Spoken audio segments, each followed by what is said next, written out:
Sejam muito bem-vindos ao 2V Podcast. Eu sou Viviane Lara, host desse podcast. E para que ele aconteça, a gente tem o apoio da Saúde 4.0. Lá é um hub de negócios em saúde. Eu espero que a gente continue essa parceria por muito tempo. São sobre educação, sobre negócios e saúde, sobre tecnologia, e lá você encontra todas essas soluções. E hoje com vocês, mais uma vez aqui comigo, eu tenho a honra de ter o Corrado Tramontini, e ele é formado em Ciências da Computação, com longa vivência em consultoria e tecnologias de sistemas de gestão, formado em Ciências da Computação pela Universidade de Mogi das Cruzes e MBA em Arquitetura e TI da FIAP. FIAP, tá certo? FIAP. Iniciou a carreira em 99, faz muito tempo, na IBM. Ele tornou-se analista de sistemas e gestor de projetos para clientes de diversos segmentos. Foi professor da Universidade de Mogi. Eu também fui professora da minha mesma universidade. Você também? Também. Tecnólogo de processamento de dados. Ele esteve à frente do desenvolvimento da agilidade no Hospital Sírio-Libanês, com desenvolvimento e disseminação de novas práticas de gestão e construção de produtos digitais. E hoje é gerente do time de inovação em garagem, responsável pela construção dos POCs, protótipos e pilotos de soluções com uso de tecnologias ainda não triviais na saúde. Seja muito bem-vindo, Conrado. Obrigado, Vivi. Eu achei que eu tinha resumido mais isso, eu preciso pedir para a resumir mais. Tá muito longo. Não é, que quando a gente está falando, a gente fica um pouco constrangido, mas a história da gente a gente precisa sempre falar. Eu acho que ajuda a entender, né? Eu acho que ajuda a entender quem é essa pessoa, né? Fala, por que a gente está ouvindo essas pessoas que estão ali, né? Isso aqui é tão pequeno diante de tanta coisa que você faz. Eu pedi para ir aumentar, na verdade. Fez o contrário. Você, Conrado, é uma das pessoas que que a vida nos proporcionou esse encontro, né? Através da sua esposa, da Tânia. Beijo, Tânia, por tudo. Eu estou com esses motivos natalinos porque esse podcast vai ao ar próximo ao Natal, então deixar isso bem claro. Ele não recebeu o e-mail, então por isso que ele não está de Papai Noel. Também não tinha nada próximo. A barriga eu trouxe. A barbinha também. A barbinha tá ficando branca. Mas o que eu mais gosto da nossa troca de conversas é que você tem uma capacidade de síntese, não no currículo, mas na vida, e de fazer interlocuções entre áreas extremamente diversas, que eu acho que é uma habilidade muito grande. Você é um explicador, né? Como professor, o professor Clóvis, ele fala que ele é um explicador. E isso é uma genialidade, ser capaz de transferir um conhecimento de algo tão complexo para o simples, né? De onde você acha que veio isso? Onde você se viu um explicador? Vivi, até interessante você ter falado isso, porque eu antes da gente começar o podcast, né, eu ficava tentando entender como eu poderia talvez trazer melhor algumas mensagens aqui. E aí teve um gestor que trabalhou comigo, o Dorival Roman, e ele falava assim, Conrado, a função do líder, né, e eu não estou aqui numa posição de um líder, mas a função do líder, ela é explicar. Ele fala, na verdade, explicitar. Ele fala que o PLEC, eu não sei o quanto isso é verdade ou não pesquisei, mas eu gostei da explicação, que o PLEC, né, de duplex, triplex, Sim. vem de dobras. Olha. E ele fala, então você tem o PLEC, né, o duplex, simplex, triplex, o complex, que é o complexo, que é aquilo que tem muitas dobras, e a função do líder, ela não é de simplificar, mas de explicar. Perfeito. De explicitar. Perfeito. E eu pensei nisso, tá, assim, fiquei com isso na cabeça e a gente chegou nesse ponto, inclusive. É uma qualidade que eu não observava em mim como algo, um diferencial, mas em algumas conversas até às vezes mais recente, vem esse fato. Da onde isso vem? Eu acho que vem de uma curiosidade. Eu sou uma pessoa curiosa, eu sou também. Fofoqueiro. Eu também. Eu gosto de fofoca. Admito, então, culpada. E o Yuval Harari fala que a humanidade só avançou por causa da fofoca. Concordo plenamente. A gente fez a nossa parte. É isso. Então, eu acho que o fato dessa curiosidade e de tentar entender como as coisas se encaixam. Eu preciso explicar isso para mim. Sim. Então, talvez dali venha esse exercício de tentar fazer esse racional. E o outro ponto, acho que é a gente acabar tendo o conhecimento mesmo de que não adianta eu tentar trazer o assunto de uma forma complexa para as pessoas. Se eu quero ser compreendido, eu preciso saber fazer a tradução. E aí, acho que junta essas questões, né? A curiosidade, o fato de eu ter que explicar para mim como é que as coisas são. Ótimo. E fazer essa tradução para outras pessoas, porque eu quero que elas entendam, né? Eu gosto dessa troca. Então, eu vou tentar fazer de uma forma que, deixa eu ver como que eu posso explicar isso para aquela pessoa entender. Acho que junta isso. E a gente está vivendo um momento agora, você citou o Harari e eu vou citar a Ayn Rand, né? Que eu sempre falo, você pode ignorar a realidade, mas você não pode ignorar as consequências de se ignorar a realidade. E eu venho sentindo uma certa resistência do meu nicho, que é a saúde, em relação às novas tecnologias. E é sempre assim, quando surge um novo ventilador, quando surge um novo monitor, mas será que? E agora a gente está aí no... Eu acho que a gente está vivendo talvez um auge aqui da inteligência artificial, porque ela se tornou popular e acessível a todos, né? E ela está sendo incorporada hoje dentro dos nossos hospitais, dos nossos consultórios, das nossas clínicas. E existe muito uma temerariedade dessa questão. Então, o meu intuito de trazer você aqui hoje é tentar, exatamente quando a gente estava falando no bastidor, mitigar essa resistência. Ela chegou. Você não tem mais como resistir. Nós vamos conversar como a gente vai usar, etc. E você está vivendo isso, né? Você está fazendo essa interlocução no local que você trabalha. E eu queria te perguntar como está sendo essa interlocução a princípio. O termo até não trivial que a gente coloca aqui, que eu uso, né? Quando a gente começou a garagem, a gente falava meio como tecnologias disruptivas. Não, disrupção é outra coisa, né? Disrupção, ela tem um outro lugar. E algumas coisas, elas são só não triviais na saúde. O uso de IA, por exemplo, de agente de IA, se a gente pensar nos bancos, os bancos já tinham, né, ou tantas outras áreas, já usava IA para fazer o atendimento ao cliente, por exemplo. Sim. Eu lembro que teve o Banco Itaú, que eles usavam a IA, e aí as pessoas começaram a reclamar da robotização, né? E eles fizeram até um comercial da pessoa depois falando, olha, eles já colocaram IA, tiraram a IA, estão voltando com a IA, enquanto a gente ainda está indo com a IA. Acho que a área da saúde, ela tem muito disso, dessa resistência, por algumas razões, né? Primeiro, muita gente fala também numa certa aversão a risco, mas tem uma questão muito de entender muito, as pessoas envolvidas precisam entender muito a fundo o que é aquilo antes de adotarem aquilo. Isso é importante. Mas se eu não crio um ambiente onde eu permito uma maior capacitação e ajudo nessa adoção, acontece o que a gente vê. Muitas tecnologias acabam acontecendo em outros segmentos, avançando plenamente em outros segmentos, enquanto na área da saúde ela ainda caminha mais lentamente. E a IA é um cenário desse. A IA, eu acredito que seja uma tecnologia que ela tem um potencial, sim, de disrupção em muitos negócios. A questão é como que a gente vai utilizar isso.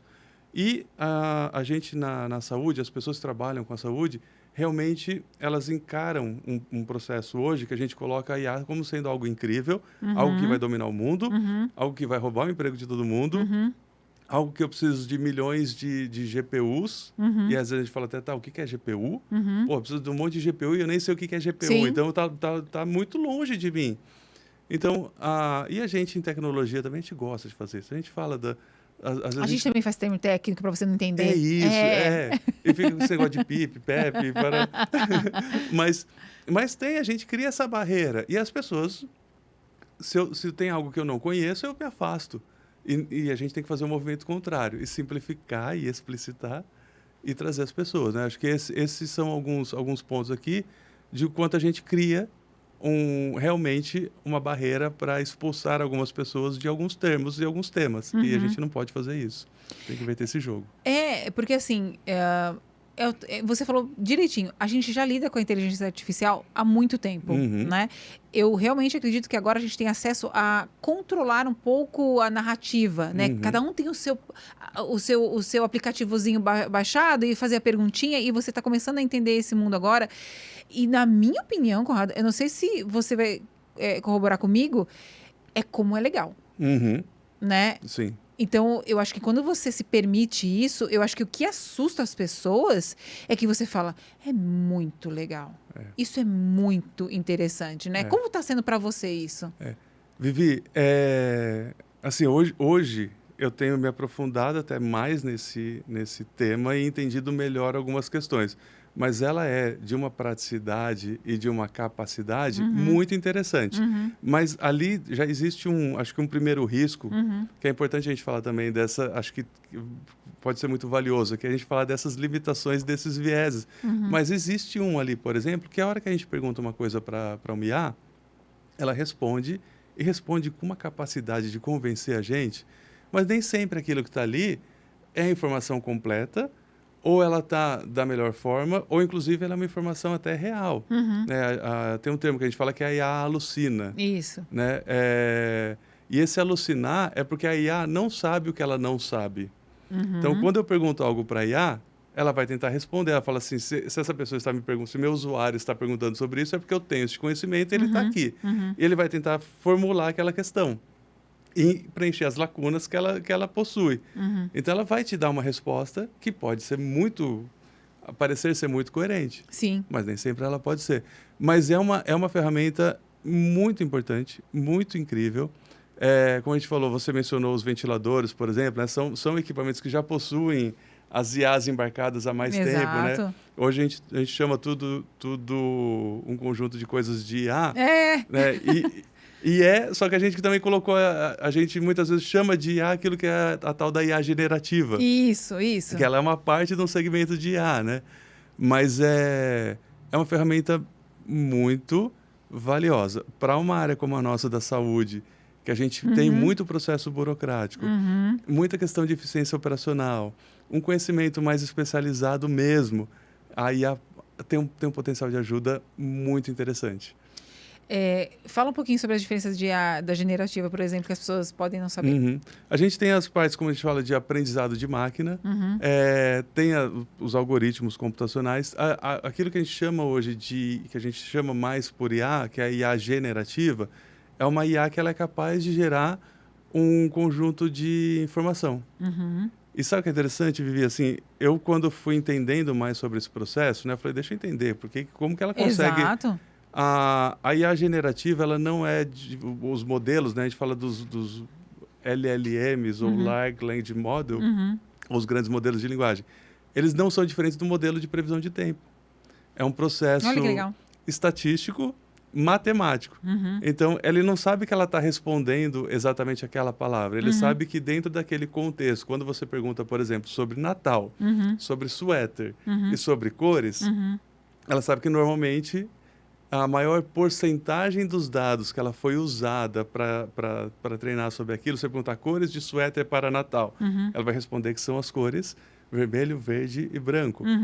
Mas por quê? Porque estatisticamente, dentro daquele modelo, esses são os tokens de texto, né? A gente fala token, pode ser uma palavra, um conjunto, um trecho de uma palavra.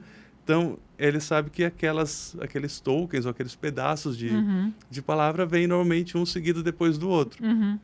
É a mesma coisa quando a gente pede para ela gerar a imagem de uma pessoa e ela gerava a pessoa com 6 dedos ou 4 dedos, agora tá bem melhor. Mas porque ela não sabe que ela está fazendo um dedo, ela sabe que ela está fazendo um pixel, né? Então, ela sabe que tem um conjunto aqui de elementos de imagem que fazem parecer ser uma mão e sabe que depois de um vem outro, depois de um vem outro, depois de um vem outro, só que ela não sabe que ela fez 4 e agora teria o quinto. E aí ela continua. Então, essa é a que a gente chama de IA generativa. A mesma coisa para som, para tudo mais. Mas existem outras vertentes, né? O aprendizado de máquina é uma delas, ou deep learning, né? São formas ali de IA também. Né? IA, na verdade, é qualquer sistema computacional que consiga lidar com um conjunto de variáveis e gerar uma resposta em cima daquilo. Então, por exemplo, os aparelhos de ar-condicionado, não esses modernos, os anteriores, você falou que era a temperatura tanto. Ele está medindo enquanto está a temperatura do ambiente, quanto está a temperatura atual, quanto que ele está gerando de saída ali de gás, e naquilo ele faz uma equação de quanto de potência ele tem que levar para o motor. É uma IA fazendo esse conjunto de coisas. Eu não sabia. É uma IA. Tô passada. Mas são elementos ali. Então, aquilo é um sistema de IA, né? É diferente dos modelos mais antigos, simplesmente ligava quando chegava numa temperatura e desligava quando chegava nela. Esse não, esse tem aquilo que a gente chama de lógica que ele consegue ir ajustando a potência até um cenário. A gente pode ir para muito longe, mas eu vou ficar ainda me ater às questões que você falou das burocracias, né? O que a gente tem vivenciado. É fato, eu não gosto de citar o estudo sem citar o propriamente estudo. Então, mas a gente viu no RIS um estudo falando que 50% hoje do tempo médico, foi que eles mensuraram, é baseado em burocracia. E que você estaria te retirando esse tempo do cuidado do doente, né? Que se você conseguir melhorar esse artefato que é totalmente burocrático, você conseguiria se dedicar mais ao paciente. E eu tenho dúvidas, e eu gostaria muito de saber suas percepções. Realmente, se tirar a parte burocrática, a gente vai se voltar porque é verdadeiro, porque é importante? O que você acha? É um achismo, eu sei que é um jogo. O que você acha? Vi, tudo depende. E aí, por isso, a importância da gente ter as pessoas da ponta, do beira-leito, também falando sobre isso. Ótimo. Porque se eu crio um sistema que eu posso imaginar que, ok, nossa, se eu fizer isso aqui vai ser excelente, a pessoa... A gente fez algumas coisas assim, né? Então, se eu criar um sistema assim, vou criar um sistema que captura a voz da pessoa lá no beira-leito, aferindo os sinais vitais. Vai capturar a voz, vai trazer para o prontuário. Com isso, eu vou reduzir o tempo do processo burocrático dela. Perfeito. Só que aí chega lá no beira-leito, essa pessoa fala assim, gente, o paciente está dormindo, eu não vou ficar falando aqui. Entendeu? Sim. É isso. Então, assim, construir um baita sistema... Ninguém fez essa previsão. É isso. Construir um baita sistema de IA que pode fazer isso. Você fala, tá, só que eu não vou entrar no beira-leito. Ainda fala assim, eu não posso fazer isso. Então, são essas questões, assim. Se a gente... Tem um ponto. A outra coisa é assim, eu posso fazer um sistema que ele consiga fazer a maior quantidade de coisas. Só que se faltar algo nesse sistema, e o profissional assistencial, por exemplo, precisar ficar trocando de tela em alguma questão, ele vai falar assim, eu prefiro logo abrir tudo de uma vez e fazer tudo numa tela só. Já que eu vou ter que voltar para o meu outro sistema, eu já faço tudo lá e pronto. Então, tem a capacidade? Tem. Tudo depende de como a gente constrói isso. Eu acho que se a gente faz um sistema inteligente voltado para o time assistencial, por exemplo, isso é um fato. Muitas vezes a gente escuta as pessoas falando muito de sistemas médicos, voltado para o profissional médico, super importante e relevante. Mas quem está a maior parte do tempo no cuidado na beira-leito? Então, se eu também não cubro essa ação, esse job to be done, né, que a gente falou? Job to be done. Job to be done. Como que eu vou entregar isso para ele? No final do dia, eu tenho só um sistema muito legal. Exato. E aí você se vangloria, você vai ter uma certificação quando isso virar muito cool, assim, né? Nesse sentido, que acho que a gente ainda está na fase da resistência. E aí eu vou voltar, porque esse ano a gente fez, de 2025, a gente voltou para o ano da humanização do cuidado, né? Cada ano a gente tem um objetivo. O próximo ano vai ser tech, mas esse ano foi o ano da humanização. A gente entendeu que era mais importante a gente trabalhar esse perfil humanizado, mais do que falar e fazer. É isso, Conrado. Os seus filhos, hoje, eles são pequenos. Para eles, vai ser uma similaridade muito mais simples, assim como é de tela, de touch, essas coisas assim. E eu vou fazer um paralelo com a internet. Nós ficamos, acho que 3 dias sem internet no hospital por conta de um problema grande de rede da região. A gente entrou em colapso.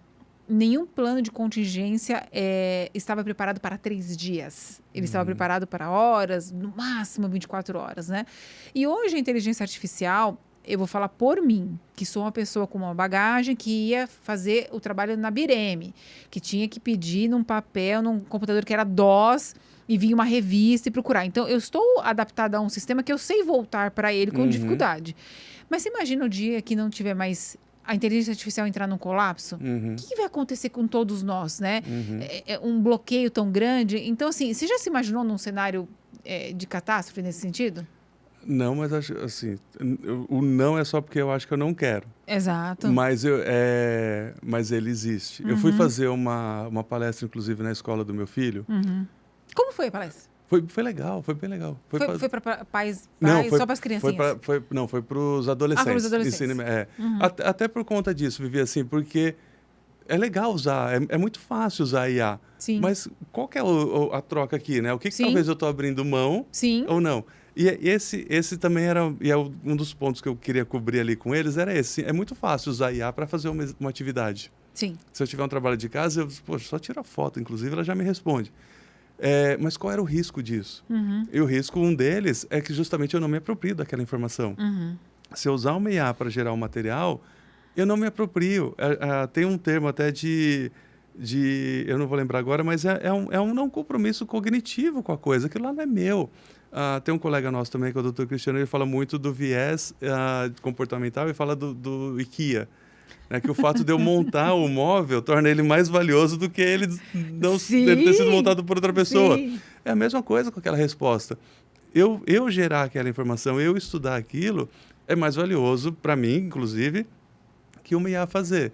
Então, se a gente começa a delegar toda essa capacidade para um terceiro, e pode ser uma IA, pode ser qualquer outra coisa. A gente estava num projeto com o INCOR, e falando sobre a ausculta. E aí, um dos profissionais ali que estava acompanhando e conduzindo o projeto com a gente, ele falou: Conrado, hoje a gente não sabe, a gente não tem aprendido a fundo uma ausculta para uma valvopatia de febre reumática. Porque não é uma condição que está tão presente aqui, por exemplo. Perfeito. Então, existem profissionais, né? Esse médico, por exemplo, muito bom nisso, eu achava impressionante, que falou: Conrado, escuta isso aqui, olha isso aqui é uma mecânica que vai tá. Eu falei: doutor, eu não consigo ouvir nada. É a mesma coisa para mim, né? Eu não estou ouvindo nem a... Então, se eu delego para outro, seja ele um ser humano, e seja ele uma IA, eu estou delegando um conhecimento que eu não vou me apropriar. E pior ainda é que se eu delego isso para uma IA, aí eu tenho menos gente, inclusive, tendo aquela capacidade de fazer aquilo. Que quando eu caio num blackout de uma tecnologia, por exemplo, aí não tenho a quem recorrer. Uma coisa, se eu tenho a pessoa, eu falo: traz a pessoa aqui que ela me ajuda. Agora está fora. Einstein, venha. Tem um filme de um rapaz que volta no tempo e tal, e ele não lembro se era um filme, enfim, mas tinha o rapaz voltava no tempo e falava assim: nossa, eu sou tão inteligente, eu vou ensinar aquela... Aí ele começava a falar da energia elétrica. Aí um das pessoas ele falou assim: tá, e como é que eu gero essa tal de energia elétrica? Eu falei: bom, eu não sei. Então, bem isso. Como que eu faço com uma coisa que deveria ser mais básica? Perfeito. Você não acha que a gente está ficando mais limitado? Porque, veja bem, a gente lá na caverna, o que a gente tinha? Nem fogo. E a gente conseguiu sobreviver, né? Aí eu volto sempre num ponto que me cala fundo, que é parto. Eu falo: meu Deus do céu, as mulheres sofriam muito. Não tinha outra maneira de ter parto. Olha só como a gente sobrevivia. E a gente sobrevivia. E conseguia ir, e conseguia achar... Eu estava assistindo agora a série Yellowstone, que são várias para trás, desde 1800, alguma coisa. Aí você fala: meu, como as pessoas viviam? Aí você vê as pessoas vão para alguns lugares bem longe e elas estão comendo. Como? Era, sabe? E aí você vai olhando, a gente passou por tanto perrengue e hoje a gente está tão confortável. É o dia que acaba a luz na sua casa. Se você não vai dormir, você fala assim: eu vou dormir para esquecer esse momento aqui. Ó. É tão traumático para mim que eu vou dormir para saber que eu não consigo acessar nada na internet, na televisão. Não.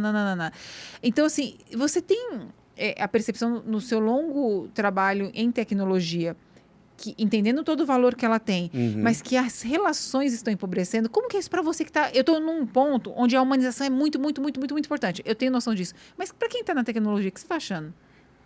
Se a gente está perdendo... Se limitando, com as relações, fazer as coisas. Mas isso acontece com qualquer ferramenta, né, Vivi? Se a gente pensar com isqueiro, eu não sei escolher 2 pedras para bater e gerar fogo, né? Então, como eu faço isso? É com pedra? Aliás, não era pauzinho, né? Então, isso acontece com qualquer ferramenta que a gente tem. O problema é como a gente, como sociedade, inclusive, se organiza para esses momentos. Mas, sim, a gente tem perdido conhecimento e ao longo do tempo. Essa fala desse cara que volta no passado, por exemplo, né? Ela é isso, assim. E às vezes eu penso, eu falo: tá, se a gente, sei lá, acontecesse um cataclisma aqui e a gente vai voltar do zero, quem sabe fazer um chip? Tem um computador, vamos fazer um computador então. Como é que eu faço um computador? Como é que eu faço, sei lá, um motor de carro? Como que eu fundo metal aqui, né?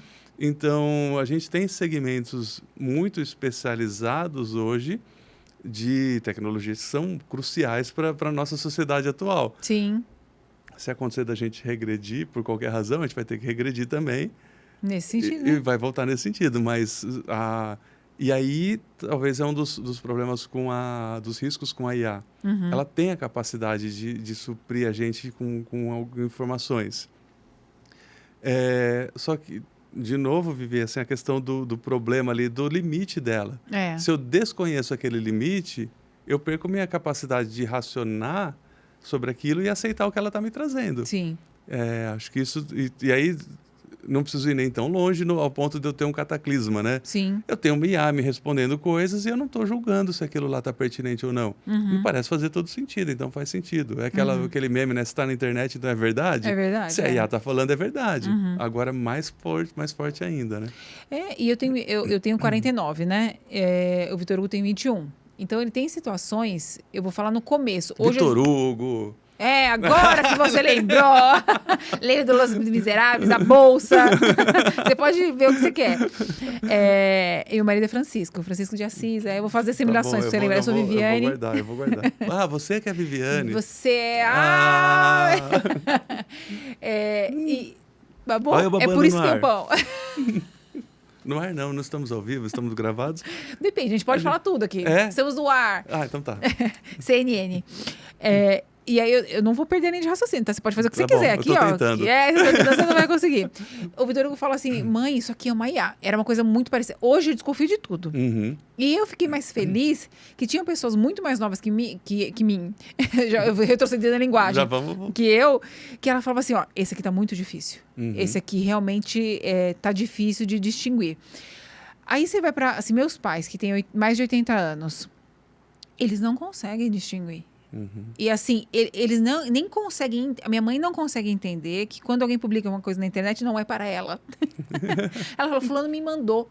Falou, mãe, internet... Assim, eu já expliquei 1000 vezes, agora já desisti, né? Então, acho que a gente vai viver um gap aqui grande e avassalador, assim, entre as gerações, dessa questão da inteligência artificial e da tecnologia e dessa convivência. Hoje, por exemplo, os humanos, eles estão diminuindo. E você quer que diminua? Eu tô falando por mim. Se nós estivéssemos num estacionamento que não precisasse de gente, a gente não ia ter o problema que a gente está tendo agora há 5 minutos. Era uma coisa que você passava um cartão, você estacionava e você sairia. Então, em alguns processos, a gente quer mesmo que não tenha mais gente, porque está tão incapaz de lidar as pessoas com os problemas que uma máquina resolve todos os nossos problemas, né? E num contexto, assim, eu acho que próximo, o que você enxerga desse momento, assim, de que as pessoas vão ser... Porque a pergunta é, vou perder o quê? Meu emprego, né, meu relacionamento por uma IA. Que cenário que você vê mais próximo da gente de perdas? Vivi, a gente fala muito sobre a capacidade da IA dominar o mundo e tirar os empregos, né? Você fala oi pra ela? Não. Não fala? Não. Não fala bom dia? Não, porque eu sei que eu só vou estar complicando minha resposta. Eu vi a Jaque falando no podcast anterior, né? Falando de falar bom dia e tudo mais. Não fala. Não fala. Tá. Ela não precisa saber daquilo. Ok. E não é aquela que vai dominar a gente, vai matar a gente depois. É outra, é prima dela. Agora, se vier um robô gigante, você fala bom dia. Fala, entendi. Fala. Então, a gente fala muito sobre essa questão dessas perdas, né? E eu estava conversando com a Tânia até sobre uma posição de uma questão de tradução. E eu falei, Tânia, olha aqui, né? A gente dá para fazer assim, dá para traduzir direto o documento aqui e tal. E ela falou assim, mas poxa, tradutor é realmente uma profissão que talvez ela vai se perder com a IA. Eu falei, talvez ela vai se perder com o Duolingo. Talvez ela vai se perder quando a gente tiver, sei lá, se eu tiver inglês na escola, por exemplo, em todas as escolas do país, todo mundo... Então, algumas coisas, e eu não sei o quanto efetivamente uma profissão de tradução, por exemplo, de tradutor, vai efetivamente se perder. Eu sei que sim, eu vou conseguir fazer uma tradução sem precisar de um tradutor, mas eu já consigo hoje, de muitas formas. Exato, né? Perfeito. Acho que esse é um ponto. Então, a gente às vezes se apega muito àquilo que a gente vai talvez perder ou aquilo que está ameaçado. Acho que a gente falou uma vez sobre isso também, que tinha um material da OMS que mais da metade das pessoas que se beneficiarão da reabilitação, ou que se beneficiam da reabilitação, não têm acesso a um profissional. Então, eu não tenho necessariamente uma demanda muito sobrecarregada de profissionais. Pode acontecer nos grandes centros, sim, mas eu tenho falta de profissionais de saúde em várias regiões do nosso país, até do nosso estado, talvez até aqui da nossa cidade. Sim. Né? Então, como que eu posso a levar melhor esse serviço com mais qualidade. Significa que vai substituir o fisioterapeuta, vai substituir a enfermagem, vai substituir o médico? Talvez, naquele cenário onde eu precise de um e eu não tenho um, ele vai se aplicar. Naqueles processos muito analíticos, onde eu tenho que pegar um dado simplesmente, cruzar algumas informações e produzir uma resposta em torno daquilo, sim, ela vai simplificar muito bem. Mas será que é também o nosso ponto ideal de trabalho? Você comentou da questão do estacionamento, né? A gente tem uma dificuldade com algumas profissões hoje, né? Que às vezes é muito, muito mais valioso para um profissional fazer Uber, por exemplo, ou fazer entrega ou qualquer coisa do tipo, que ele consegue encaixar uma rotina de estudo, de cuidado pessoal, de saúde própria, né? E além do trabalho, em relação a fazer um trabalho de call center, por exemplo. Uhum. Poxa, eu vou fazer um trabalho de call center, onde eu tenho horário para entrar, horário para sair, toda uma rigidez, às vezes gestores e ambientes tóxicos, cenários tóxicos, para ganhar menos do que eu ganho fazendo Uber, né? E aqui é só um exemplo. Essa pessoa fala, vou fazer Uber.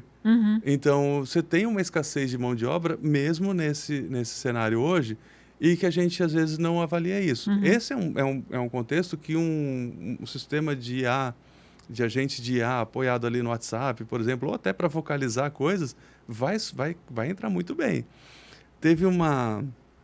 Era um show do Racionais, e eu assisti no YouTube. E aí o Mano Brown falava uma coisa, que ele falava da questão de geração de emprego, né? A gente, os políticos, os líderes, as pessoas, poxa, será que a gente está realmente trabalhando e se organizando para entregar emprego para quem realmente precisa? E aí vem uma outra parte do ponto, que ele fala assim, será que não falta de nós uma capacitação também? Né? Será que não falta das pessoas também uma capacitação? E aí, está aí. Então, se a gente falar assim, voltando na questão do tradutor, o tradutor talvez fosse uma profissão que vá, pelo menos, ser muito reduzida, talvez sim. E o quanto eu, como tradutor, também preciso me capacitar e usar melhor as ferramentas que eu tenho hoje. Perfeito. A mesma coisa a gente com os médicos, com os profissionais assistenciais, físio, né? A gente fala muito do uso da IA em terapia. E, de novo, gente, é diferente da gente usar o ChatGPT para fazer terapia. O ChatGPT é uma coisa, uma IA desenvolvida com foco no suporte terapêutico, é feito por um profissional que tem esse conhecimento, é diferente. Então, o quanto a gente pode achar que o ChatGPT vai roubar o emprego do terapeuta, do psicólogo, e o quanto a gente pode entender que um psicólogo, um conjunto de profissionais capacitados para usar aquela ferramenta para prover e aprimorar o cuidado dela, vai poder levar mais cuidado para mais gente que talvez não fosse ter esse cuidado. Sim. E aí vem o ponto da disrupção que a IA permite. Respondi ou eu só enrolei? Não, é que são muitas questões. Eu fico tentando aqui olhar, ouvir tudo, absorver tudo e fazer 3 coisas. Eu vou começar com a primeira, que é a mais importante. Aqui estou mais um dia. Sob o olhar sanguinário do Vigia. Eu não sei como é que eu faço com essa situação que você está assistindo o show do Racionais. Vivi, eu sou curioso. Eu quero saber de tudo. E olha que baita frase o Mano Brown colocou, Vivi. Não é? Você é uma pessoa surpreendente. Em vários sentidos. Agora, colocar as outras coisas que você falou, né? Impressora não acabou. Né? O papel continua sendo impresso. E você olha algumas profissões, fotógrafo, você também é fotógrafo? Sim. Todo mundo tem uma máquina fotográfica na mão, mas todo mundo ainda vai no fotógrafo. Sim. E não é porque a gente deseja, virou outra coisa. Melhorou a máquina, melhorou a fotografia, melhorou o acesso. Eu tive acesso a uma coisa agora que eu achei interessantíssima. Você já deve conhecer, porque eu acho que você já deve ter visto. Quando você tira uma foto numa pista, depois você faz um reconhecimento de face, eles conseguem achar a sua foto numa corrida de 1 milhão de pessoas. Isso é muito interessante, né? Mas ainda tem um fotógrafo tirando a foto. Então, é você associar uma tecnologia à fotografia. Então, eu também acho que potencializa. Eu estava falando com um colega que é radiologista. Que para mim, quando eu olho assim, na área médica, para mim era o primeiro que ia cair, né? E aí a pessoa me falou assim, mas o ultrassom também sou eu que faço, e o ultrassom é operador dependente, e ele é complementar a essas novas tecnologias, né? Então você vai se especializar mais em outras áreas. Isso para mim foi Foi fantástico. E por último, das coisas que eu queria falar para você, é que eu estava vendo uma pessoa do G4, que ele chama João Vitor, ele fala só sobre tech. Ele falou assim, eu estava aqui vendo, ele foi viajar para os Estados Unidos e lá tem muito corte de grama, é obrigatório você deixar sua grama parada. E tem uma empresa de várias pessoas que cortam grama. Ele falou assim, esse cara aqui não está enxergando que vai ter uma IA que vai calcular o crescimento da grama, você contrata um pacote, ela vai trazer uma máquina, no máximo uma pessoa vai trazer uma máquina e colocar na frente da sua casa e ele vai cortar toda a grama. Se um primeiro tiver essa ideia, ele não entende que esse cara está em risco do emprego dele. Se ele não entender que isso vai acontecer. Se ele não se especializar, se ele não for estudar, né? E qual é o risco que você olha hoje de uma... Eu vou refazer essa pergunta dentro da área burocrática que está dentro de um hospital, que vai ser o primeiro que vai cair. Você consegue enxergar a primeira pessoa que vai perder o emprego? Que não vai ter jeito, não vai ter como ela vai ter que mudar de área. Eu entendo como... Eu vou trazer o call center. Não sei se é o primeiro local que você está pensando. Não, mas, não estou pensando nenhum, não consigo nem pensar. Mas para mim o call center, por exemplo, eu não sei se ele vai ser totalmente automatizado, porque aí entram os outros pontos, né? A gente fala assim, tem o potencial de? Tem. Tem a capacidade de? Tem. Tem o poder tecnológico para fazer isso? Aí depende. Porque... para eu construir... Hoje a gente fala muito ainda sobre os agentes mais especializados. Então, para eu falar sobre check-up, eu tenho que ter um agente que entende o fluxo do check-up. E ele tem que ter as informações sobre o check-up. Aí entra um outro ponto, porque nem sempre eu tenho as minhas informações organizadas para poder construir esse sistema de IA. Mas eu posso usar para a maior parte ali do processo que não seja complexo, eu consigo já usar. Então... pelo menos uma etapa ali de algumas capacidades do atendimento, eu consigo sim automatizá-las. E bem hoje. Se a gente vê as soluções por voz, não é aquela voz robótica. Então, esse seria um primeiro ponto. Para eu fazer um agendamento, para eu tirar uma dúvida, para eu acessar, e a gente fala muito isso assim, a pessoa que ela busca, por exemplo, uma solução, ela quer fazer um exame. Ela não quer falar com o call center, ela quer fazer o exame. Então, quanto mais eu consigo tirar isso da frente, talvez nem o exame ela queira fazer, ela precisa só, mas ela nem queria. Mas bom ponto. Então, quanto mais eu simplifico esse processo, melhor. Eu removo os atritos para ele chegar a fazer o exame. Hoje eu tenho preguiça de agendar exame em alguns lugares. Com gente? Com qualquer coisa. Porque tem lugar que tem um sistema para fazer isso, mas é mal construído. Perfeito. E esse é o outro problema. Aí eu prefiro ligar. Então... esse era o outro ponto. Aí você liga e ele fala assim, você já tentou fazer o nosso agendamento pelo nosso... Né? Ele tenta te mandar de tudo quanto é jeito. E eu já tentei, amigo. Não é bom, né?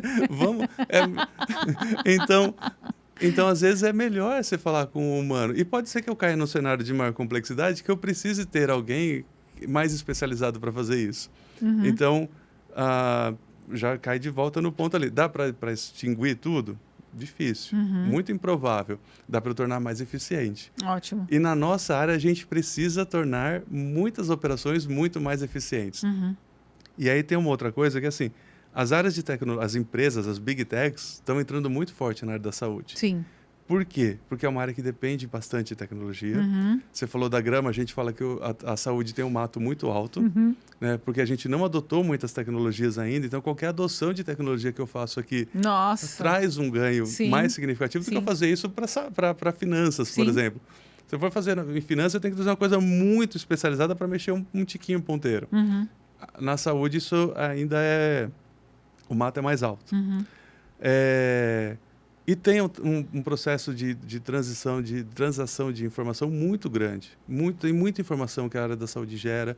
As IAs precisam de informação para ser treinado. Então, é um segmento muito valioso. A gente, como saúde, vai deixar isso, vai delegar isso para as empresas de tecnologia, para as soluções de tecnologia, ou a gente vai se envolver nesse processo?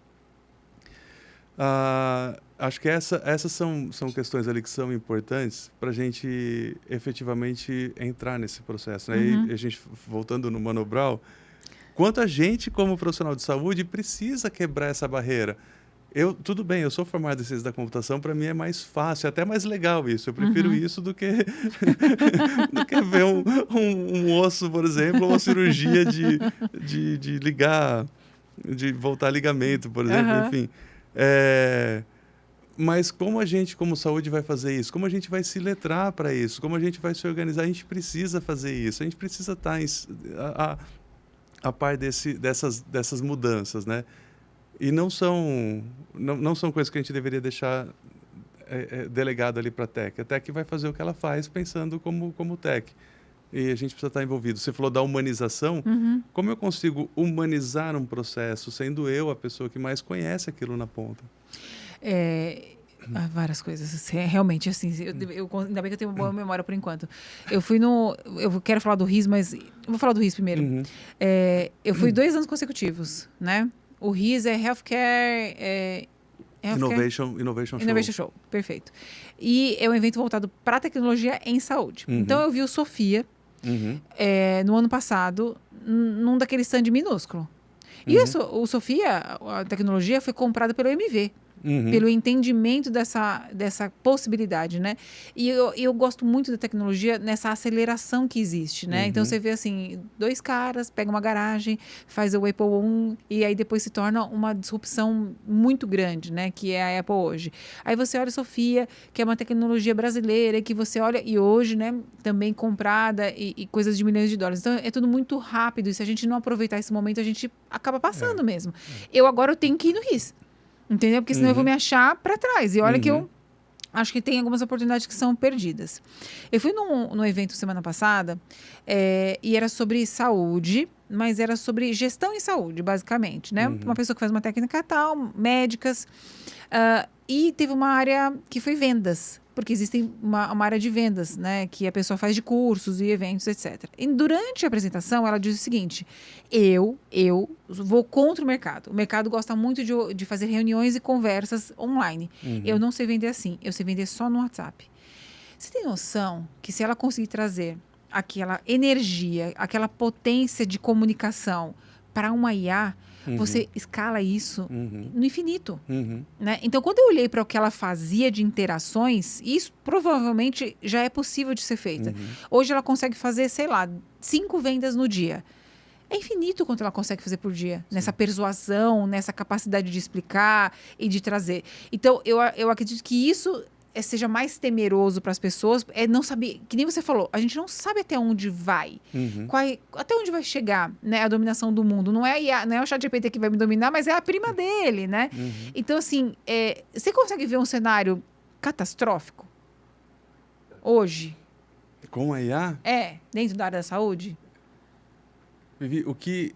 Dentro da área da saúde, um cenário catastrófico... Pode ser no cenário da saúde, faz no geral. Eu vou falar mais aberto, mas o que me preocupa hoje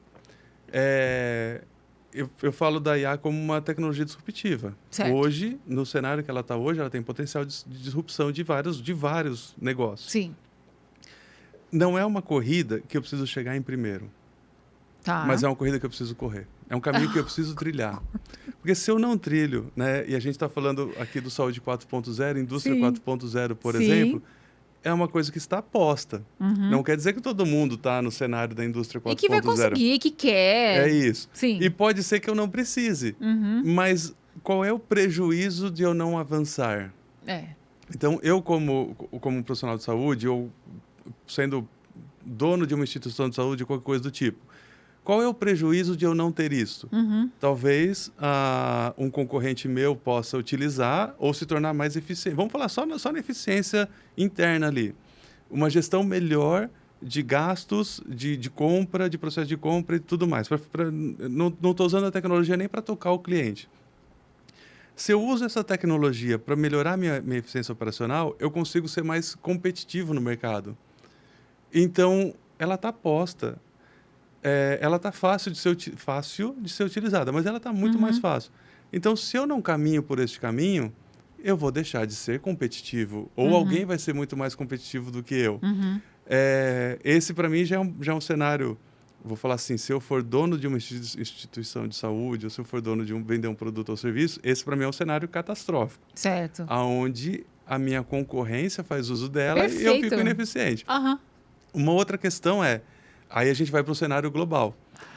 Como nós, como sociedade, hoje, a gente vê as grandes big techs, né? E existe... Eu quero eliminar aqui o caráter geopolítico e ideológico, sim. mas eu tenho 2 segmentos. Um grupo de big techs e quem domina hoje, em segundo lugar, eu tenho modelos chineses e as desenvolvidas na China, né? Então, não vou nem falar só big tech, vamos falar assim, as norte-americanas e a chinesa. São 2 países que entram em uma concorrência global. Certo. E se eu tiver preferência entre A ou B, eu só estou escolhendo quem vai ser o meu senhor. Sim. Né? Os 2 vão investir fortemente nisso. Como a gente também se posiciona, talvez a gente como Brasil, inclusive, como a gente se posiciona nessa competição? Porque não é só ceder ou vender terra rara.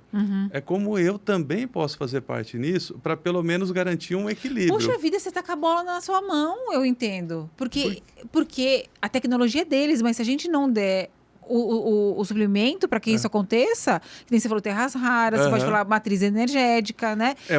É um começo. Você concorda? Mas a tecnologia também já está posta. Entendeu? Eu vejo com vantagem, às vezes, você tá do outro lado também, se você souber aproveitar, como você está falando. Sim, né? E esse é um ponto. Senão a gente vai ser colonizado de novo. É isso. E acho que e as tecnologias, né? Então, aí deixa eu te falar uma outra coisa que eu estava fazendo. Eu quis entender melhor sobre isso. Hoje... Curioso. E a gente vai falar de modelos, essa questão do WhatsApp que você falou. Poxa, aí um vizinho meu, a gente estava conversando, ele falou, Conrado, eu queria fazer isso aqui no WhatsApp, como é que eu posso fazer? Eu falei, existe uma solução da Google que você pode usar, existe uma solução da Microsoft que você pode usar, existe uma solução da Oracle que você pode usar. Ele falou, poxa, mas tem um custo. Tem um custo. Ele falou, ele e a esposa. Ele falou, para mim é uma coisa pequena. Ele falou, eu hoje fico respondendo no WhatsApp, me atrapalha um pouco, mas sou eu. Ele falou, eu não consigo justificar um custo alto para isso. Eu posso escalar isso para uma clínica, posso escalar isso para um hospital. Né? Quanto que o custo de rodar uma IA nesse cenário talvez justifique o processo. Aí me deu um estalo, eu falei, cara, a gente tem... E aí, conversando muito com o meu cunhado também, ele trabalha muito com infraestrutura, conhece bastante de Linux e tal, e ele estava falando do Home Lab, eu falei, puta, vamos fazer um Home Lab. E aí eu comecei a brincar, eu falei, eu consigo rodar um modelo local no meu notebook, que não é uma máquina, não tem nem placa de vídeo meu notebook. Então, se você for jogar, sei lá, The Sims, ele trava. Eu falei, será que eu consigo rodar no meu notebook? E aí eu fui entendendo mais isso. Eu consigo. Hoje eu consigo pegar um modelo de IA, a gente chama de IA open source, ou modelo aberto, enfim, eu consigo rodar no meu notebook, Vivi. É um i5 com 16 GB de RAM, mas não tem uma placa de vídeo boa, mas eu consigo rodar. E aí eu consigo fazer, inclusive, um agente por WhatsApp que consegue responder no meu notebook. Então, essa é uma outra parte boa para a gente desmistificar. Eu preciso ter um computador muito potente para isso? Não. Lógico que isso me traz um monte de limitação. E nem uma matriz energética absurda. Nem uma matriz energética absurda. Eu também... E aí eu preciso, para eu entender mais, para eu desenvolver... Agora, imagina se a gente tiver um grupo de computadores um pouco mais potente na mão dos nossos centros... Ou se eu vou lá agora para os grandes data centers, mas são formas da gente ajudar as pessoas a entender e a ir desenvolvendo para caminhar nessa corrida. Tá? Para a gente não chegar no final da coisa sem entender o que tem de possibilidade. Né? Sem eu ser um player relevante para esse cenário. Você foi cirúrgico no que você falou. O maior risco é esse. A maior catástrofe próxima da gente viver é não estar. Eu acho. Perfeito. Eu acho. Me convenceu no seu argumento. Parabéns. Posso te pedir uma coisa? Você Claro. tem uma IA no seu tablet aí? Não, acredita? Eu uso ele para muitas coisas. Netflix tem livros. Tem Netflix, tem uma série boa, vamos ver. Vamos. Mas a Jaque tem. Mas eu não tenho nenhuma aqui. Não tem problema. Você queria ver alguma coisa aqui? Não, eu ia pedir... Eu posso pedir para minha assessoria trazer. Não, eu vou pedir pro pessoal de casa. Isso. O pessoal que está nos assistindo. Ótimo. Então fala para sua câmera. Faz uma pergunta para sua IA e fala assim, olha, eu estou aprendendo a ler. Ó, Jaque. É assim. A gente pede, ela aparece. Jaquear. Isso. Né? Vamos ver. Mas pede para uma IA, e já que você quiser fazer aí, fala assim, estou aprendendo a ler horas no relógio de ponteiros. Como é 6:30? Ela vai te responder. Tá? Pode fazer, vocês podem fazer, ela vai responder aí, ela vai falar assim, olha, para marcar 6:30, E ela traz até uma precisão que eu achei curioso, que é falar assim, o ponteiro das horas estará um pouco à frente das 6, porque já não são mais 6 horas em ponto. Então, e o ponteiro do minuto vai estar lá no 6 e parará. Então, ela vai dizer, ela sabe explicar para a gente o que é 6:30. Por quê? Porque, matematicamente, quando se pergunta sobre relógio de ponto, 6:30, ela sabe que meia não é uma meia, que meia quer dizer... Ela sabe meia. Ela não precisa escrever nem 6:30, você escreve 6:30. 6:30. Ela vai saber. Depende. Essas que a gente utiliza está pronta para isso. Se eu pegar um modelo que ele tem uma limitação de linguagem, talvez... Mas, enfim, ela vai saber dizer isso. Aí você pede para ela gerar a imagem desse relógio marcando 6:30. A maior parte das vezes... e a maioria das IAs vai fazer uma imagem de um relógio marcando 10 para as 10, 10 e 10. 10 e 10. Por quê? Porque o relógio marcando 10 e 10 é um padrão na indústria de relógio. A maior parte das propagandas de relógio marca 10 e 10. Hoje tem uns modelos que já estão um pouco mais criativos, só que... Você fez? Está gerando. Está gerando. Então, às vezes, ele não consegue gerar essa imagem. Ela sabe explicar o que é, porque estatisticamente ela sabe montar a resposta, mas na hora de gerar a imagem, estatisticamente, a maior parte das imagens que ela tem é o padrão da indústria, porque ela foi treinada com as imagens que estão na internet. Então, ela gera aquele relógio marcando 10 e 10. Tá? Isso é o quê? Isso é um viés que a gente tem de dados. Né? A gente também, eu gosto de uma expressão que fala assim, a IA não tem viés. O que tem viés é o dado. A IA é um modelo matemático. Então, quais são esses vieses que existem nos dados que a gente está usando? É importante a gente saber isso, porque eu vou perguntar alguma coisa para ela e ela foi treinada com um dado até um limite. Para treinar um modelo de IA hoje, esses modelos que a gente utiliza, esse sim, gerou? Gerou o quê? Não, vem trazer aqui, ó. Mostra aqui pro nosso público. Vem cá. Aqui, público. Tá dando pra ver? Não foi 6:30, mas também não foi 10 e 10. Um pouquinho para trás. Aqui? Acho que pode pôr naquela ali, Jaque, então. Aí ficou boa. Mais pra trás. Não dá pra ver. Ali, mas se perdeu. Mas perdeu. Se perdeu. Ela mostrou... Nem sei que hora ela mostrou aqui, porque tá com 2 Já que não sabe usar ponteiro de relógio. Tá 6:45. 6:45. Que bom que você sabe. 6:35.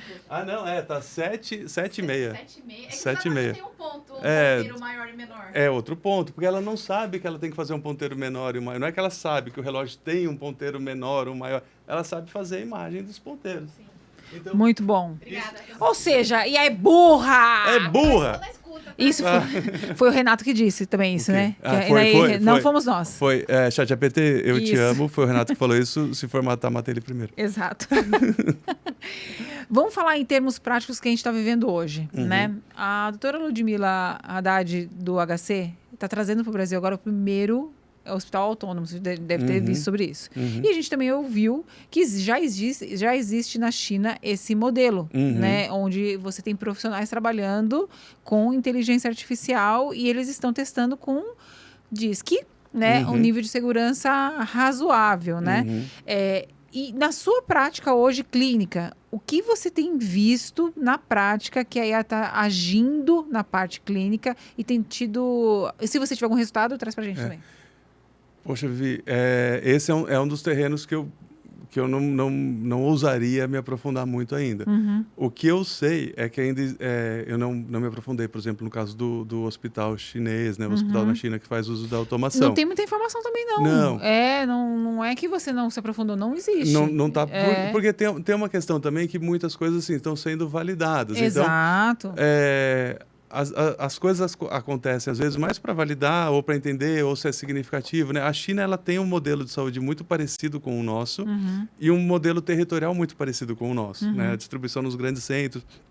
Então, a gente, em saúde, a gente costuma olhar muito para o que eles estão fazendo lá, porque realmente pode ser replicável aqui. Tende a resolver nossas dores. Mas essa questão dos hospitais, por exemplo, mais automatizados, eu tenho dúvida de o quanto isso ainda resolve um problema real nosso. Porque eu vou depender de uma estrutura muito grande, de uma complexidade de segurança. Você comentou, por exemplo, da questão do cataclisma da internet, por exemplo, ou do modelo falhar. Então, quanto mais dependente eu construir um hospital desse, eu teria que ter um nível de capacidade de evitar falha muito grande. E que talvez a gente não tenha. Será que vale o esforço? Né? No cenário que a gente está hoje, eu consegui fazer uma telemedicina, por exemplo, com outras regiões, talvez, é muito mais valioso do que fazer um hospital autônomo. Sim. Né? Então, tem coisas que são interessantes. A parte do HC ali, eles estão falando bastante sobre... No núcleo de estudo, eu estava ouvindo até um podcast da CBN com a Marta Gabriel, e eles estavam falando sobre soluções de saúde. Ali acho que tem um viés, um olhar, na verdade, de resolver problemas de decisão muito, muito mais significativo, né? Então, eu tenho, por exemplo, durante a pandemia, eu tive conhecimento ali de UTIs que não tinham um profissional intensivista. Eu tinha um oftalmo, às vezes, rodando uma UTI, com os pacientes ali. Então, como eu consigo levar uma informação de suporte de um grupo de conhecimento mais valioso para aquelas pessoas para ajudar na tomada de decisão? Sim. Isso eu acho significativamente mais relevante. Então, tem coisa que muitas vezes é mais para gerar também um burburinho, um boom. Acho que é valioso como teste, né? Mas até chegar no impacto real ainda vai um tempo significativo. Eu tive uma experiência na Unital, no campus de Caraguá, sobre o que hoje é o modelo de ensino médico, né? Anatômico, em especial anatômico. E eu, assim, para mim é incomparável, porque eu não estou mais dando aula tanto tempo, mas eu pude ter acesso ao que eles têm. Então, eles têm... Agora, infelizmente, eu não vou lembrar o nome, mas eles têm uma mesa, mais ou menos o tamanho dessa aqui, que cabe um corpo humano e que, por touch, você vai analisando, se aprofundando. E a gente estava com um técnico lá, né? Ele é biomédico, ele era do mundo corporativo e agora ele está vindo ensinar aos professores esse letramento. Eu não sei quanto tempo vai demorar, mas, assim, existe um gap muito grande. Mas o que ele fez... Eu nunca ia querer voltar para o modelo anatômico anterior, porque ele também não era bom, né? As cores que você tem num livro de anatomia não é a cor do formol, é tudo cinza, você tem que meio que adivinhar. Então, isso eu achei muito interessante, essa vivência que você tem. Por mais que você fale assim, é muito diferente de um corpo humano, para você ter uma ideia, é um corpo humano, que eles dissecaram. Então, eles tinham 6 modelos humanos e é tudo normal. Você já viu esse? É aquele que as pessoas... Os corpos foram congelados e serrilhados em fatias muito finas e feitos... É incrível. É incrível. Incrível, né? Aí a gente vai falar sempre sobre humanização. Tinha a primeira boneca grávida que faz o parto, né? Aí você não admite fazer em boneco, mas você admite fazer no ser humano. A primeira vez. Não é melhor ele treinar e corrigir o que é possível dentro de um modelo do que depois? Então, assim, ainda a gente vive muitas barreiras. As pessoas falam assim, na minha época tinha o formol e a gente ia... O cheiro do formol. Eu tenho muita dificuldade de lidar com pessoas que ficam tão agarradas no passado, né? E é por isso que eu acho que a gente não consegue passar. Que nem você falou, nossa, eu vou levar isso pra minha vida, que você falou, a maior catástrofe vai ser você não admitir que você precisa e que você pode usar, né? Nessas consequências, nesse dia a dia que a gente vai viver. Como você, Conrado, usa IA no seu dia a dia? Eu uso muito, por exemplo, para estudar sobre IAs. Isso para mim tem sido bem interessante. Eu uso no trabalho, né? Eu uso para fazer sintetização de informação, uso para gerar, às vezes, texto com base em informações. Eu fiz outra vez, eu estava fazendo fiz um post, inclusive, sobre esse mini Sempre no LinkedIn, depois você tem que deixar, seu LinkedIn é super agitado. Eu fiz esse post ali para colocar sobre o que eu estava fazendo com o IA e tal. E aí a pessoa comentou e falou assim, então, e aí você usou a sua IA para gerar esse post? Como se pudesse ser uma vergonha eu usar uma IA para gerar um post. Eu particularmente, não gosto. Eu gosto de escrever. Mas em relação ao tempo, eu estava muito mais interessado em estudar do que fazer o post. Mas eu queria também compartilhar com as pessoas. Né? Eu falei, não, nesse aqui eu usei tal coisa e tal. Assim, eu uso. Acho que a gente tem que tomar um cuidado, que nem teve um segundo caso de uma consultoria ali que divulgou o relatório, fez um relatório para um cliente governamental, inclusive, e aí tinha trechos ali do relatório com aquela informação, né? Se quiser, posso fazer tal coisa, parará. Sabe, eu não lembro exatamente o trecho, mas sim. Gerou um baita problema para a consultoria, porque ela usou IA para sintetizar aquilo. E não releu, né? E não releu. Não releu, isso é grave. Esse é o problema. Né? Então, eu uso a IA muito para isso, eu uso ela muito para estudar. E é curioso também porque uma tirinha que eu gosto dela, que tá um menino perguntando para a IA, né? Fala assim, esse cogumelo é comestível? E aí ela responde, sim. Aí depois mostra ele na cama do hospital, né? Aí ela fala assim, você tem razão, este é um cogumelo venenoso. Quer saber mais sobre cogumelos venenosos? Né? Então, Amei.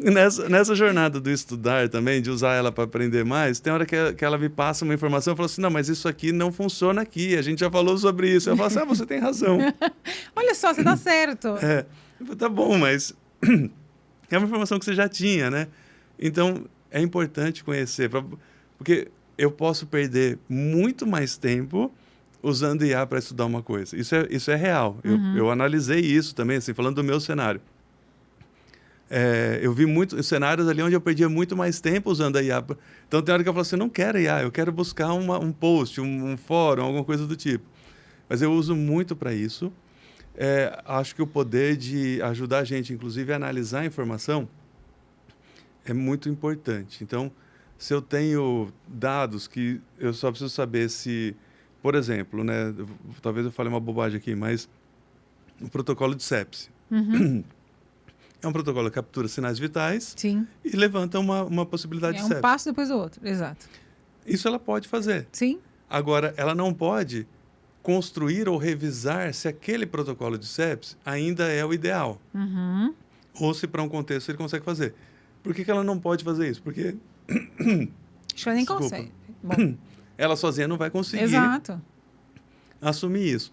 Mas eu posso depois usar de novo, que eu coletar informações e passar para ela de novo, fazer uma revisão desse material. Sim. Então, eu tenho que saber como usar bem ela.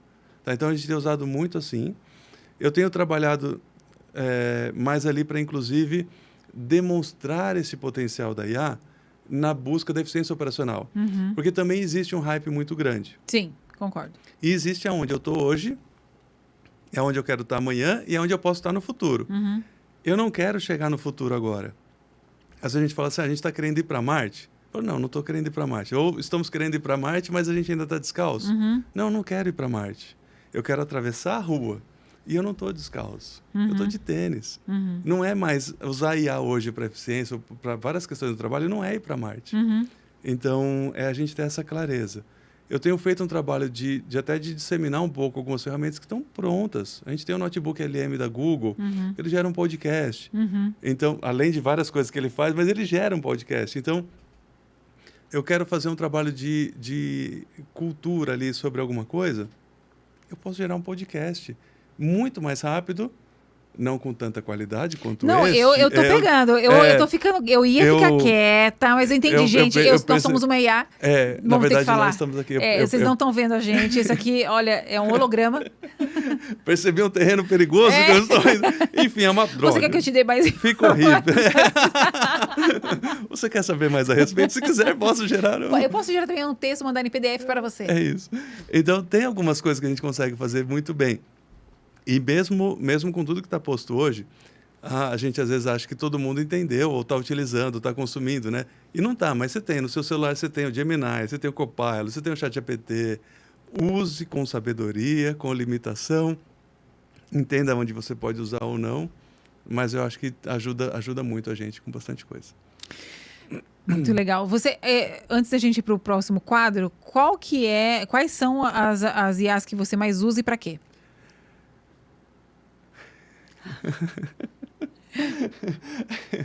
Eu quero tomar cuidado para não entrar no terreno delicado aqui, mas eu uso bastante o Gemini. Não, o que você constrói, eu não posso nem falar aqui, porque depois a gente fala, mas enfim. Eu uso bastante o Gemini da Google. Eu uso menos o ChatGPT. Por quê? Não sei por quê. Acho que só preferência pessoal. Assim, eu gosto muito do resultado dele. Gosto muito mesmo. Eu tenho usado os dois. Aí eu vou analisando, porque realmente tem temas que para mim, são melhores melhor do que o outro. Colocando o mesmo prompt. Eu tenho a conta paga da Microsoft, por causa do pacote Office, lá em casa, na família. E ele dá acesso ao Copilot. Então, eu uso o Copilot, procuro usar mais o ecossistema Microsoft ali, como e-mail e tudo mais, então o Copilot me ajuda mais nisso. Mas para algumas coisas, alguns estudos técnicos, o Gemini tem funcionado melhor do que o Copilot. Mas eu não tenho a versão Pro. Então, pode ser uma limitação. O Gemini, eu acho que ele já tem uma coisa que chama janela de contexto, que é o quanto de conhecimento eu consigo trazer para dentro do modelo quando eu faço uma pergunta. Certo. Então, a do Copilot, ela é menor. Certo. Então, se eu estou numa conversa longa com ele não consegue assimilar todo o contexto da conversa. Ele vai pegando só as últimas mensagens. O Gemini já consegue pegar mais. Um limitador importante. Então, para mim, faz diferença quando você está naquela discussão de, estou fazendo aqui, gerando... Então, o Gemini ajuda mais. O GPT, o chat GPT, acredito eu que vá melhor nesse sentido também. Mas realmente é uma que eu usei menos. Eu não sei porquê, uma boa pergunta. Vou perguntar para ele. Por que eu te uso menos? Analisando as minhas últimas conversas com você... Né? Me fale. Ô, Vivi, e sabe deixa eu te falar uma outra coisa. Eu fui nessa linha do analisando.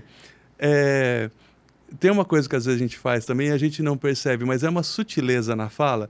E aí eu lembrei que teve uma thread, nossa, o thread, você gostou? Não sei nem se essa é a pronúncia correta. Mas enfim. I think trend. Maybe. I don't know. Em TikTok, on TikTok. Dancing. Não sei continuar essa conversa.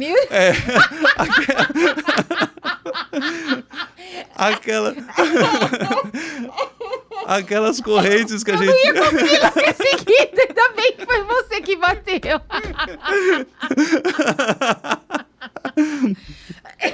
Joguei a toalhinha e... Ainda bem que você bateu primeiro. Aquelas coisas que a gente vai repetindo, que as pessoas fazem, igual gerar a imagem do Estúdio Ghibli, Paraná. É trend. É trend? É. Tá, obrigado. Com o meu sotaque, trend. Ok. E teve uma de falar pro ChatGPT assim... Com base nas nossas últimas conversas, analise o meu perfil. Não seja gentil. Tarará. Porque as IAs normalmente são muito gentis. E aí ela traz uma análise falando de você e uns pontos críticos.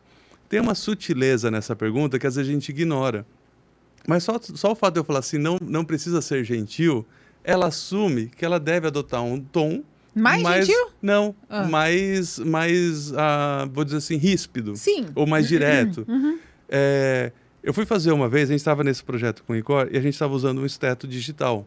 Um produto de mercado, custa R$6.000. A gente estava usando ele para capturar o som. E todos os profissionais que estavam usando estavam falando assim, eu achei esse aqui o som mais abafado, eu não gostei de tal coisa e tal. E a gente fez a solução usando um Litma normal. E o Litma, de R$600, vai muito melhor do que um de 6.000. E aí uma das pessoas que estavam com a gente no projeto falou assim, Conrado, eu não consigo entender como que um produto de R$6.000 pode ser menos interessante do que um de 600. Aí o que eu fiz? Eu falei assim, eu sei, vou pedir para a IA fazer uma análise profunda de fóruns e tudo mais para ver se essa é uma perspectiva comum. E eu fui lá e pedi para a IA, né? Então, olha, estou fazendo estou usando esse, a percepção é disso, tendo a achar este o som mais abafado. Analise, por favor, se isso é um fato ou não. E eu achei que só colocando se isso é um fato ou não, eu já ia trazer para ela a possibilidade dela analisar os dois cenários. E ela me trouxe o relatório. Falou, realmente, olha, várias pessoas em fóruns têm dito que esse estetoscópio ele tem um som mais abafado, que o filtro de ruído elimina tal. E ele trouxe mesmo. Quando você faz um deep research ali, ele traz vários elementos, traz as fontes, traz os fóruns. E eu entrava para validar, falei, beleza, está aqui um relatório. Aí eu falei assim, mas peraí, eu disse para ela que eu tendo a achar que ele é mais abafado. E se eu disser para ele o contrário? Boa. E fiz isso. E ela me trouxe todo o relatório, me mostrando exatamente que, igual ela fez para afirmar que eu estava... Que ele era mais abafado, porque sutilmente eu disse para ele que eu acreditava que era. E ela foi naquela linha. Depois eu fiz uma outra sutilmente dizendo que eu achava que o outro... E ela mudou completamente. Mudou completamente. E por quê? Porque na internet tem as duas opiniões. Estão lá. Mas ela quer te agradar. Ela tende a me agradar e como as duas estão lá, ela não vai fazer uma análise profunda. Então, é esse o cuidado também para a gente não formar opinião baseada na IA. Porque ela vai buscar... ela tem uma capacidade de ir numa superfície. Por mais que ela vai ler a internet e tudo mais, e os modelos de IA já consumiram tudo que tinha na internet para consumir, mas ela não consegue raciocinar isso profundamente. Eu preciso de um poder computacional muito grande para poder fazer isso numa profundidade talvez tão grande. E nós somos altamente tendenciosos. até na sutileza, né? Então, a gente quer realmente ouvir que a gente está certo, né? Então, é interessante isso. Porque, por mais que a pessoa fale assim, a pessoa tem que aprender a fazer o prompt. É muito mais profundo do que a gente pensa. Né? Se você tivesse falado assim, ó, eu tenho 2 possibilidades. Analise profundamente qual delas... Aí, se você não desse nenhuma dica, né? Parece que você tem que ficar construindo muito racionalmente as suas perguntas. Nossa, muito legal. E depende muito também de como ela foi treinada. Exato. Porque ainda assim, o dado dela vai estar enviesado. Sim. E aí você pode fazer um outro exercício, e pede para ela, fala assim, olha, estou pensando num jogo chamado Jogo da Velha a 45 graus, ou Jogo de Xadrez a 45 graus. Que é o mesmo jogo do xadrez, só que com o tabuleiro inclinado a 45 graus. Perfeito. E ela vai falar assim, nossa, que ideia interessante.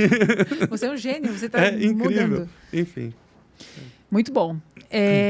Você já participou, mas a gente tem novidades. Tem novidades? Fatos e sensações. Fato, e você tem que falar qual que é a sua sensação, tá? Tá. Você tem que explicar qual que é o fato e qual a sua sensação. Primeiro, Rê. Que medo. Vai, Rê. Ih, aí, bem legal. Nossa, muito bom. Primeira corrida que eu fiz. Aliás, vou convidar vocês, então. Nosso público. A Jaque também estava falando, né? De Sim. fazer isso. Corrida do Sírio-Libanês. Foi a primeira corrida que eu participei. Eu sou de tecnologia, então a atividade física para mim sempre foi... Luz, para você é uma coisa difícil, né? Sair ao sol. Então, o Sírio organizou a corrida do Sírio-Libanês, e aí eu, motivado ali, já estava lutando. Tem uma coisa que chama sarcopenia.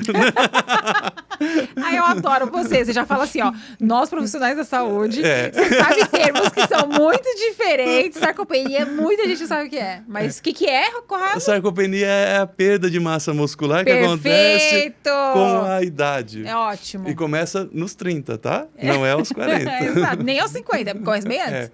Então, já comecei a me cuidar, e aí o Ciro fez a corrida, eu fui, então foi minha primeira corrida. Meus primos são corredores mais competentes do que eu, mas eu achei muito legal, porque a gente trocava mais, né? Agora que eu tava fazendo os treinos ali, mandava no grupo da família. Minha mãe nunca acreditou que era eu, ela achava que era IA, inclusive. Ela falou assim, IA esse vídeo. Mas era eu. E no dia foi muito legal, porque foi minha família lá, né? Então eu tava lá também, tava o Beni, a Juju, minha mãe, meu pai, né? Minha esposa. Então foi muito legal. Foi um evento, assim, para mim foi muito legal, como um marco para uma virada de chave, né? De se cuidar mais. Vocês acham que esse corpinho vem do nada, mas eu... É muito esforço aqui. Graciane. E, aliás, Graça Ovos, uma delícia. Foi incrível essa jogada de marketing. Foi muito boa. Foi muito boa. Então, e aí tem a segunda, vai acontecer em março, estão abertas as inscrições, segunda legal. Corrida Sírio-Libanês. Foi muito legal, assim, para mim foi bem valioso. Você se emocionou. Me emocionei agora também, porque, assim, Vivi, eu tenho uma amiga minha que ela falava que eu choro até por história de parafuso. Eu falei, você pensar, você fica lá torcendo, coitado. É muito triste. É triste.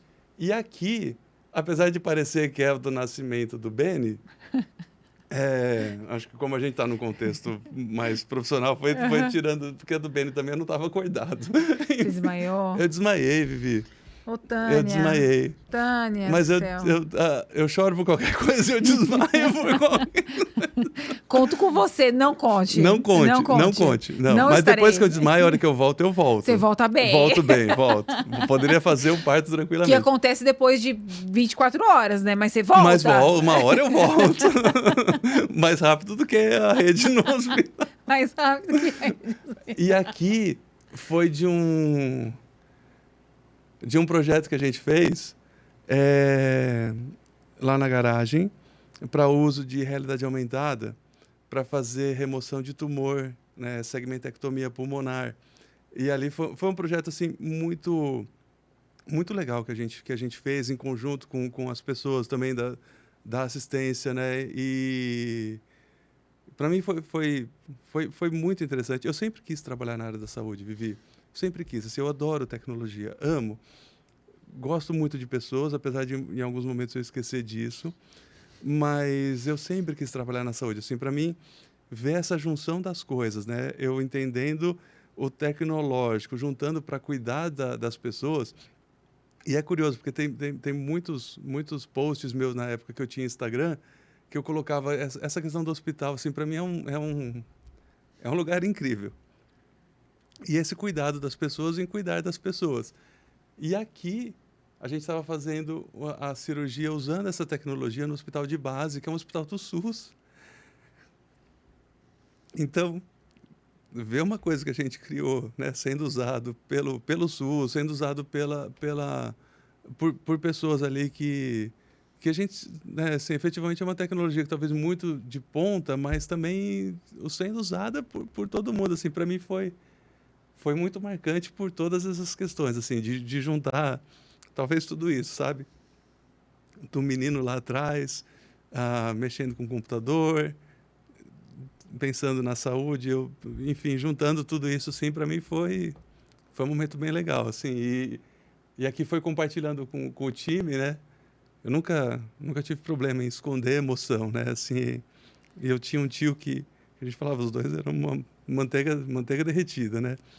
E eu acho isso muito valioso, Vivi, muito valioso, porque a hora que a gente perde isso, essa motivação ou esse contato com essas questões, essa visão da imperfeição, né? A gente é imperfeito e isso é importante, entender essa jornada, imaginar que um dia eu ia estar aqui, por exemplo, passando uma mensagem que eu acho tão relevante da gente romper algumas barreiras. Acho que ali naquele momento isso foi uma soma disso tudo, assim, para mim foi muito emocionante, muito legal mesmo. Como chama o tio? Tio Valdir. Tivaldi. Tio Valdir. Próximo, Faleceu, Renato. tá? Tio Valdir faleceu, você não parece. Passa mais um, Renato. Pode passar. Esse aí. Eu sei. Sua esposa que aprontou isso com você e ela sabe o tanto que ele é importante. Você tá aqui, né?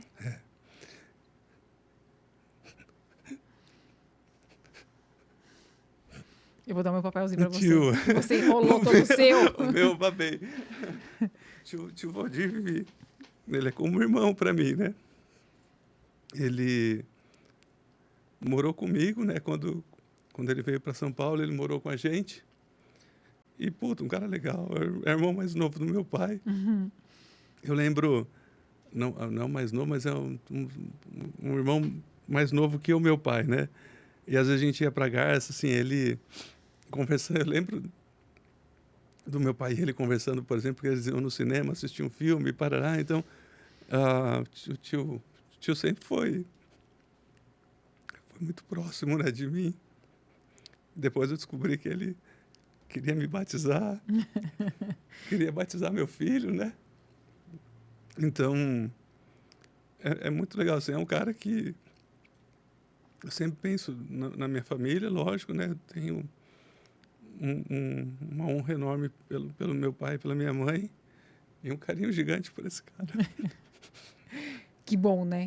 É. Que o tio Valdir existe e te viu fazer tantas coisas legais. Né? Foi legal. E acho que é uma das coisas que a gente se conecta, né? E aí tem uma coisa que minha mãe odiava, que era limpar a boca no guardanapo. Por isso que a gente está fazendo isso. Exatamente. E deve estar olhando para ela. E faço até hoje em homenagem a ele. E quem tirou essa foto? Acho que meu pai. Que legal, né? Alguém tá lá para clicar isso. Acho que meu pai, Uma foto bonita. Acho que meu pai. Volta a um ré. Que lindos. Fifi, aí, minha esposa. Linda. Que inteligente. Me ensina muito. Muito, sim, também. É uma mulher incrível. A gente teve a oportunidade de estar aqui, né, conversando um pouco com você. Eu sou muito grato ao apoio dela. Você sempre esteve do meu lado. Eu já amassei o seu também, tá? Não tem problema. Minha fortaleza em muitos momentos. Em muito que eu sei sobre saúde, que eu sei da área hospitalar, né? Aprendi com ela e através dela. Então, eu faço muita questão também de... Tem uma moça que trabalha com a gente, que é a Vânia Bezerra, cuida da parte de compromisso social. E a Vânia fala em honrar a... Caramba, como que chama? Quando eu tenho algo por exemplo, o fato de eu poder ter estudado numa boa escola, por exemplo, né? Ou o fato de eu ter uma boa família. Então, eu honrar esses benefícios, ou esses méritos, ou essas questões que eu tive, né? Então, como a gente honra isso? E eu procuro honrar todo dia essa pessoa que eu tenho do meu lado. E esses dois.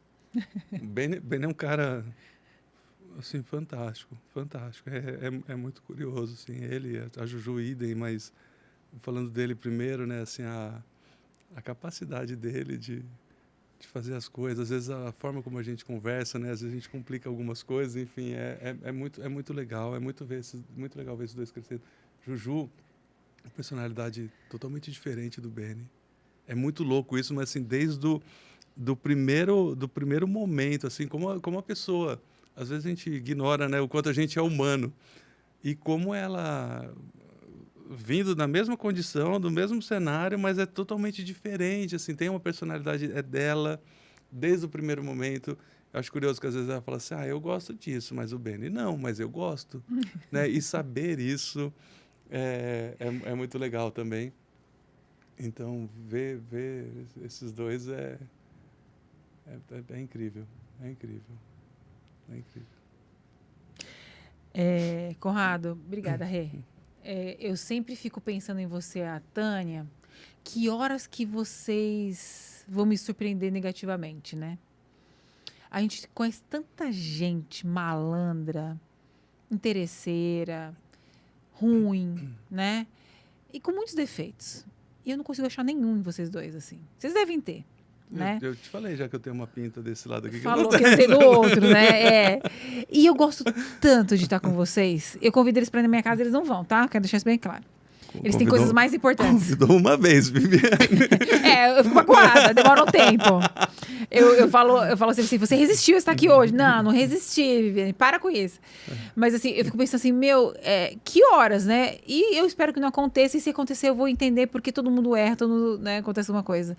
Mas assim, vocês não têm noção da dimensão do casal que vocês são e da potência que vocês têm e de como vocês criam seus filhos, como vocês têm valores parecidos, como vocês gostam de cuidar dos outros e cuidar de um do outro, né, na mesma proporção e provavelmente até mais. E você falando da área da saúde, por favor, se você não tem o certificado, eu te dou, né, como profissional da saúde, porque você ajuda a cuidar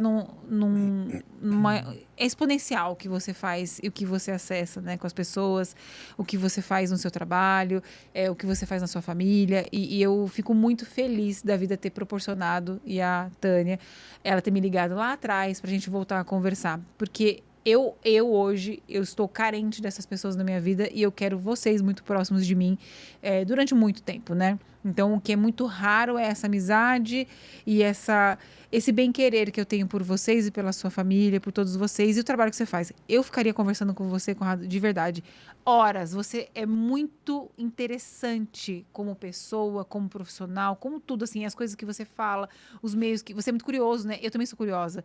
Então, eu acho que a gente tem uma coisa boa que todo mundo fala que ser curioso é ruim. Eu falo assim, uma das características mais interessantes que eu tenho, né?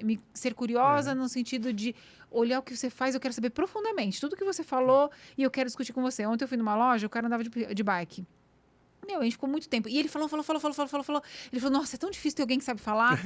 E eu falei, eu falaria com você sobre qualquer situação. Porque provavelmente um pouquinho eu ia saber. Se eu não soubesse, eu ia deixar você falar para eu aprender também. Que a vida seja muito curiosa para você, que você tenha ainda muitos momentos agradáveis, que a gente tenha outros assuntos para vir aqui contar.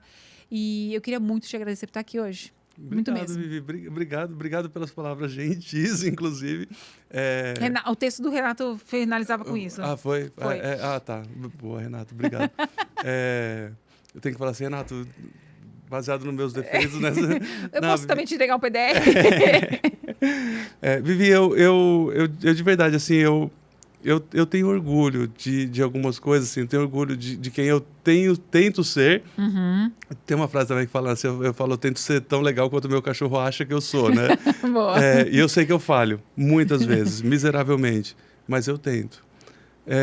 E eu gosto mesmo, assim, acho que essa curiosidade também, ela acho que talvez a gente tem duas características, a gente está se prendendo à curiosidade, mas e também compartilhar.